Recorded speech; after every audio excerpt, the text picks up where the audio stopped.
Hey Balancers, and welcome to another episode of the Balance Theory podcast. I know there are a lot of new faces and ears around here, so I just want to say a very warm welcome to the Balancer community for those of you who have recently joined us. I'm so grateful to be here and share in your self-growth journey, and that you're choosing to give time towards thinking about and improving your life balance. One thing that's really helped us grow our community and reach new balancers is all of you. Every review and rating, every time you forwarded an episode on to a friend or family member, shared it on your Instagram or TikTok or any other social platform, you are the reason that we are reaching and growing with new people and a wider community. So I just want to say thank you to everyone who continues to help us grow. And for anyone who does any of these actions off the back of today's episode, whether you want to rate, send, or share this one, it means the world to me. So thank you. So since I started the podcast, one thing I've actually not done a deep dive on is this idea of maintaining balance through change. I say that with a pinch of salt. Obviously, change creates a lot of turbulence in our life. It really does pull the rug out from under our feet more often than not in more areas than one. And so to say we want to maintain balance through that sometimes can be a little bit unrealistic. I think there's always going to be that natural adjustment period. But what we can do is look at it in a proactive way, especially for that change we know is coming up ahead. Now, of course, there's going to be change that comes to us as a surprise. That's going to require a reactive approach to balance. So something we have to recalibrate or work out how to, rebalance areas of our life once something has already happened. This conversation is geared more towards those changes that we know are up ahead. So things like if you've got a job change coming up, if you're entering or starting a new relationship, you're making some changes in your health, you're moving countries, anything that you have actively made the decision that's going to be a change in your life is the perfect kind of example for this episode. And I would actually urge you to have that front in mind so you can workshop it as we walk through the different steps. I'm going to give you guys a step-by-step guide on how I kind of like to approach this, because the good news is there is a way to plan for the change that you know is coming in a way that makes it a little bit less turbulent. As I said, there's always going to be that adjustment period, but there are things that we can do to safeguard or put some, I like to say, like cushion pads around the change just to make that transition a little bit easier. Now, I want to say that this episode came off the back of a lot of turbulence I experienced last year, a lot of change. Definitely on the extreme side. So I not only moved countries, but I changed jobs, ended a role in one industry and went headfirst into others. I didn't have a home base for many months. I was away from friends and family, even all the way down to the type of produce I could get at the stores, what gym I was training at. Every aspect of my life was basically changed. I learned a lot, don't get me wrong, but it was also very challenging because I felt like the rug was pulled out from every single area of my life, which, as we know, if that happens in the context of your balance, is everything kind of hitting the fan all at once. Now, obviously this is extreme, but when I was reflecting, I started to think about were there things I could have done in advance, because obviously I knew I was moving overseas, to safeguard or kind of make the transition a little bit easier. Obviously, these things are more obvious in retrospect, but it's given me a little bit of a framework now to apply to other changes I've got up and coming in my life. And I wanted to just share that with you all because I've come up with a very specific exercise that we can apply together now. We'll workshop it. I'll take you through it, which you can apply to upcoming change to try and stay connected to your balance throughout it. So just for a very quick recap, for those of you who are not familiar with the balance theory framework, the balance theory basically says that your life balance is a unique combination of time spent in your health, which includes both your physical and mental, your relationships, which are your friendships, family, love life if you have one, any type of relationship. And the third one is your area of fulfillment. That includes your career, businesses you run, hobbies, studies, if you're a full-time parent, anything that fulfills you or that you do that's fulfilling. Now, the bottom line is that your unique balance is your unique time spent in each of those areas. The golden rule is that you can't let the ball drop on any of those areas. So if you said to me, Erica, I have so many business goals or career goals in this year for 2023, I need to really allocate more time to my work. You're very clear on your direction and your why. And so you know that you need to potentially pull away from the other two areas to give more time to your fulfillment. The rule is, however, you can't neglect them completely. So you still need to be doing something for your health and you still need to be doing something for your relationship on an ongoing basis. I think where we fall into burnout and complete lack of control and sense of no balance is when we neglect either our health, our relationships, or our fulfillment fully. So the golden rule is you can go all in or really in on any area of your life, but you can't neglect any area. And that's just your unique balance at that moment in time. Now you might be thinking, well, how do I know how much time to give to each area? Like, what does that look like? That's when our priorities come into it. So there's two very important types of priorities. We have our first list, which are our non-negotiables. And these are basically what are the things that you have to do in each area of your life. And you can look at it on a daily or a weekly basis to make you feel balanced. What's the bare minimum that your health needs from you? What's the bare minimum your relationships need from you? And what's the bare minimum your fulfillment needs from you for them to be thriving or at a level that you feel represents a 10 out of 10 balance right now? The second list are your wants. So they're still priorities, but they're not non-negotiables. They're just things you would really like to be included. So let's say for argument's sake, you know that a non-negotiable for your health is to do a 1 hour gym session every day and a 10-minute meditation. Those are your non-negotiables and they should form part of your daily practice. But a want could be a 30-minute walk stacked on top of that. So you see how it's not a deal breaker if you don't get the walk in. It's almost like a bonus that you would really like to add on. The reason it's important to have a very clear idea of the two types of priorities is because when our lists or our calendars or our obligations become overwhelming, we have way too much on our calendar. When we're looking at it and we're looking at things to take off to give us a little bit more time, we don't take from the non-negotiables. We take firstly from the wants. And that way we make sure that we're not compromising our base level of balance. Our non-negotiables give us a very clear sense of what we need to feel balanced as a bare minimum. Anything else is kind of a bonus. So making sure you're clear on that makes sure that you don't really compromise it and you protect it at all costs. So that in a nutshell is the balance theory, our concept and approach to life balance. So now let's bring that back into the concept of change. I'm going to run with the example today that is relevant actually to my life right now. So you guys will recall a few weeks ago, I did an episode on networking and how I had been putting a lot of emphasis into networking because I wanted to transition and pivot as a lawyer into the Web3 space. Well, I actually have landed a role, which is very exciting. At the time this comes out, I think I probably would have started it. But for me, this transition is impacting my fulfillment area, so my work specifically. It means I have to rejig how I'm spending my time currently, which is doing this podcast. Don't panic. I'm not, you're still going to get the same amount of content and value every week. It's just more in terms of the systemization, right? Like how I've structured it behind the scenes. With my e-commerce business, what does that look like on the plate of having a full-time job? It makes a big difference to my daily routine. So we look at our balance areas and we say, okay, this upcoming change, what area is it impacting? For me, it's my fulfillment. For you, I want you to think of whatever change you've got up and coming and just workshop through this with me. I want you to outline to the infinite detail as much as you want what that change looks like for you. So if it is a new role, are you going into an office? How many days a week? Does that mean you then have to commute? How far back does that then push out your morning routine? Do you have to change where you're exercising or can you stay at the same gym? Are you going to then have to meal prep and maybe you weren't before? Or is there some sort of inclusion in your work for food allowance, etc.? I want you to really detail what the change looks like in terms of your routine across your week, across your day. Write everything out that you can think of, from even what time you have to go to bed. Just really identify what that change looks like in terms of your balance areas, right?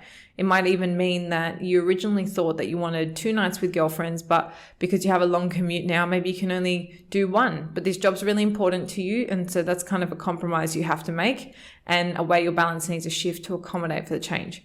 But this step 1 is all about just getting very, very clear on what the change looks like. So once you do this, you'll be able to also see what other areas are directly impacted by this change. So I'm very fortunate in that this role is going to be mostly remote. I think it's about 1 day in the office, and the office is not too far from my home.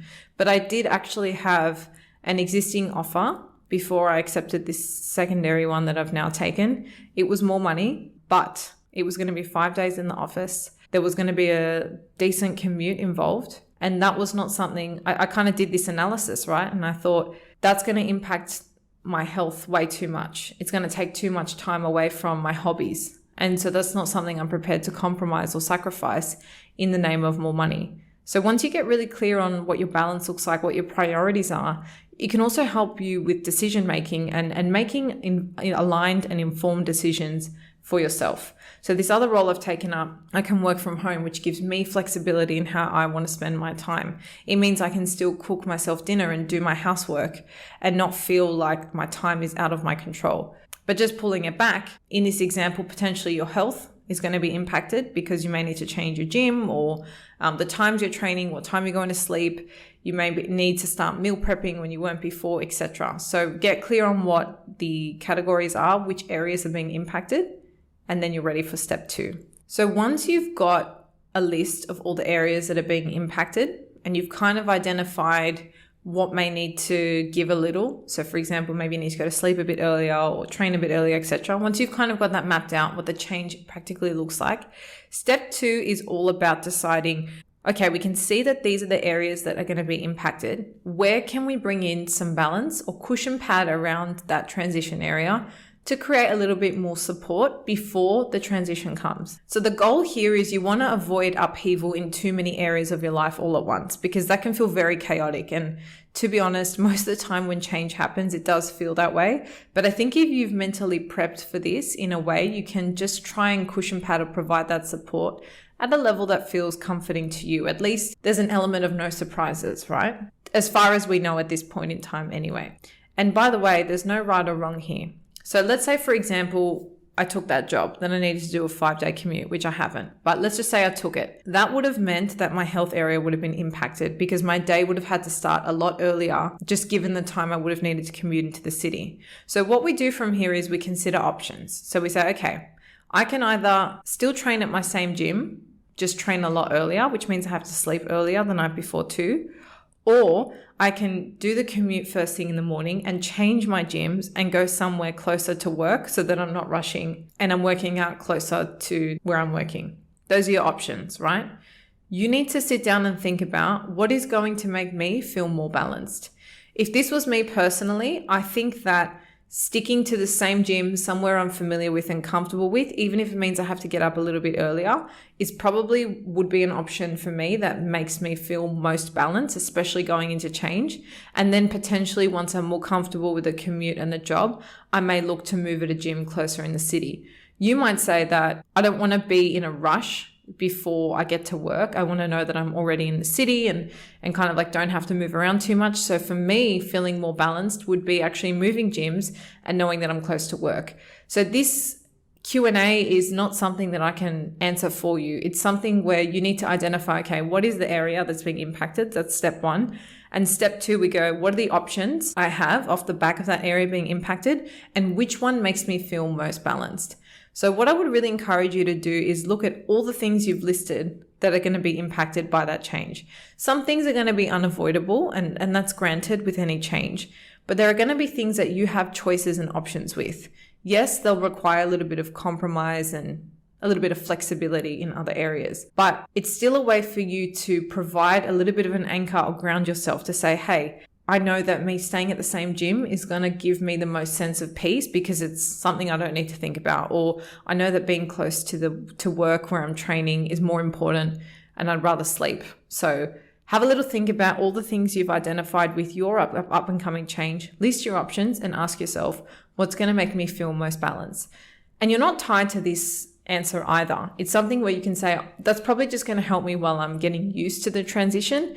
And then once I'm really comfortable with the job and it feels normal, then I might start playing around with the other areas. Remember, the key here is just to avoid too much chaos all at once in multiple areas. I'll give you guys another example. So if you're going to be in an office 5 days a week, say that's the change you've got up and coming. That might mean that you need to start meal prepping like on a Sunday, very proactively for the whole week, because maybe you're used to working from home and just kind of cooking things on the fly. But that's one option, right? You can meal prep on a Sunday and be organized so you know what you're going to eat. The other option is that you just get takeaway every day at lunch and not have to worry about that on your weekend. Again, this is going to come down to personal preference. What's going to make you feel more balanced going into a new job? Is it knowing that you've got meals organized and that you know what you're eating? Or is it not having to think about it and just ordering something depending on where you are, whatever you can get on an app, etc.? What's going to make you feel more comfortable and balanced through that transition? For me personally, it would probably be meal prepping, just knowing that I've got that sorted and I don't have to organize it later. But then I have to also accept the responsibility that means I have to be very diligent and prep on a Sunday and a Wednesday, for example. So there's always a trade-off with these things, but you just need to kind of risk assess all the options and work out what feels most aligned for you, what's going to help you feel more balanced through the transition. And only you can answer that one. We really want to achieve a situation where the least amount of things feel chaotic. Now, of course, I can appreciate that there are things that we may not know are going to be impacted by the change, things that pop up that maybe we didn't even think about. This isn't a bulletproof plan. It's not to say that when you do this, the change is going to be super easy and smooth and, it's going to be less uncomfortable if that's a feeling you're getting with a transition. Not at all. This is just to say that you can proactively see all the areas that are going to be impacted and you want to just create that little bit extra or that higher level of a cushion pad as a safety net, just so some things feel normal and connected for you. You feel that little bit more grounded in and amongst the transition. For me, this approach has really helped me with big swings and transitions in my life. That comfort of knowing that the basics are under control is a sense of ease that for me really helps me thrive in change. Maybe you're the type of person who likes things kind of changing all at once and you're open to the fact that all the areas of your life might change and you're comfortable with that. But as long as you know that ahead of time, you know what to expect, you can see what will be impacted because you've kind of done a little logistic analysis, then you are prepared as much as possible to venture into this new change that you've got up and coming. And whilst this conversation has really been grounded in the idea of being proactive when it comes to our balance and changing times, you can absolutely use it as a reactive measure. So if you've just gone through a big change or things have kind of been a bit chaotic the last few months, you can definitely use it to level out the areas. So same sort of approach. Ask yourself, what areas of my life have been impacted? Directly outline what those changes have been, i.e., you haven't been able to exercise at the same time, or you've lost control of your meal prepping, or you haven't been able to run twice a week, you haven't been able to allocate family time, etc. List the options you've got to level those out and then choose the ones that feel most aligned for you. The other thing I will say is sometimes it can be really overwhelming, right? We can be like, far out. It feels like I need to instill a whole new routine just to allow for this change. Pick one thing. Start with one thing, know and kind of have that awareness that other things are going to have a little bit of friction, but pick maybe the most important thing. So if exercise for you is number one, make sure that is a constant. Make sure you're doing something that feels most balanced for you in that area. Maybe it's knowing your food is intact or you're having enough sleep or that you've got enough time with your friends and family. Whatever it is, create a bit of a hierarchy, I suppose, with the things that you want to cushion pad around or the things that are going to be impacted and tackle them one by one. Because again, if we're doing them all at once, that in itself feels a bit chaotic and is probably like the antithesis to what we're trying to achieve here. So choose the things that are most important to you to give you that sense of balance. Run with those and then start leveling out in the other areas you feel. But this can definitely be used in a reactive way when change has already occurred. Maybe it's one of those situations where the change is sudden and you weren't anticipating it. So you can definitely use it in those instances to balance out the areas of your life there too. Guys, if you know anyone going through some tough change, about to go through some change, send this to them to be their proactive buddy. Get them to really start thinking about this or as a way to be reactive to the change that's already happened in their life so that they can really level out and feel that sense of ease with their balance and just reconnect to it. It's always about reconnecting with our balance. It's not something we find and have for the rest of our lives. Life ebbs and flows, as I said at the beginning of this episode. So you just need to find a way to recalibrate it as things happen and time goes on.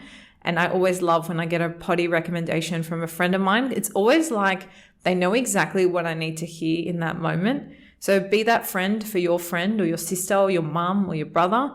Send it on to them now and help them also find that recalibration in their life. If you guys are listening on YouTube, don't forget to subscribe and like this video. Also, another thing, guys, I'm very proactive on Instagram and TikTok. So if you're not already linked up with us, the links are in the show notes below. Come and say hi over there. I like to post a lot of fun stuff and have a bit of a play with the content. So don't be shy on that side of things too. I'm also very accessible there. So if you guys ever want to have a chat, if something's really resonated with you, if you want me to go deeper on any of these topics, Instagram, probably DMs are the best place where you can find me. And I'd love to have a chat with you all. Sending you all an abundance of love. And for everyone listening that's going through change or has change up and coming, just know that turbulence is normal in these shifting periods.